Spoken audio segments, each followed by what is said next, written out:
À quoi sert la troisième colonne des verbes irréguliers en anglais? Si vous avez d'autres énigmes de ce genre à décrypter, n'hésitez pas à me suivre.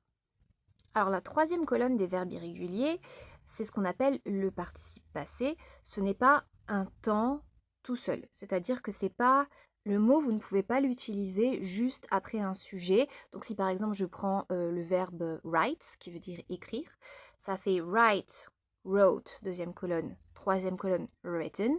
Vous ne pouvez pas dire I written. Ça ne veut rien dire. Pour le coup, c'est la même chose qu'en français. En français aussi, on a du participe passé. C'est par exemple vendu pour le verbe vendre. Ou alors fait, faites pour le verbe faire. Dit, dites pour le verbe dire. Vous ne pouvez pas non plus en français l'utiliser tout seul. Vous ne pouvez pas dire je vendu. Par contre, vous allez pouvoir l'utiliser avec d'autres mots comme j'ai vendu, la maison est vendue, tu avais vendu. Ou alors vous allez parfois le trouver vraiment tout seul, sans sujet. Par exemple, vendu 1 million d'euros, virgule, la maison, blablabla. Bla, bla, bla. Et en fait, sous-entendu, le sujet, c'est la maison. Bah, c'est exactement la même chose en anglais. La troisième colonne des verbes irréguliers, elle va servir justement la plupart du temps à ça, à construire en fait d'autres conjugaisons. Donc on va rajouter des mots, donc ça va être des auxiliaires, l'auxiliaire être, l'auxiliaire avoir, et ça va former d'autres temps ou d'autres constructions. La première construction, c'est la voix passive, c'est-à-dire que c'est pas le sujet qui fait l'action. Par exemple, la maison a été vendue par le propriétaire. Vous êtes d'accord que la maison ne fait pas l'action de vendre, elle est vendue. Et bien en anglais, ce sera pareil. Donc vendu, en fait, c'est sold, donc c'est la troisième colonne. Et bien on va dire the house was sold by the owner. Si je reprends le verbe write que j'avais utilisé tout à l'heure, la lettre a été écrite par mon frère. The letter was written by my brother. Mais il faut qu'il y ait le verbe être avant.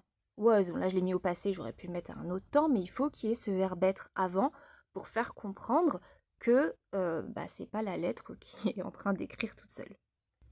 La deuxième utilisation, c'est pour faire le plus que parfait. Donc le plus que parfait, c'est le passé du passé. C'est comme en français quand on dit j'avais fait ceci. Par exemple, j'ai mangé une pizza, mais j'avais déjà mangé un sandwich juste avant. En anglais, c'est la même construction. Donc on va dire I, donc le sujet, peu importe. Had, c'est le verbe avoir au passé. Et après, on va mettre notre troisième colonne. I had eaten a sandwich. Tu avais écrit la lettre 2 heures avant. You had written the letter. Et c'est pas tu as écrit. Juste genre ce matin, tu as écrit la lettre. Non, non, non. C'est tu avais avant écrit la lettre. Comme je l'ai dit tout à l'heure, on peut aussi l'utiliser tout seul en début de phrase, mais sous-entendu, le sujet, il est après.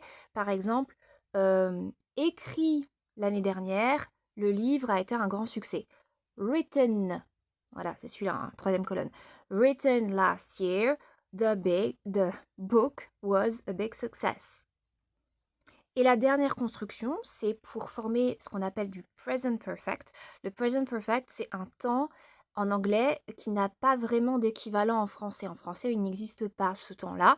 C'est un temps en gros, du passé, qui a un fort lien avec le présent.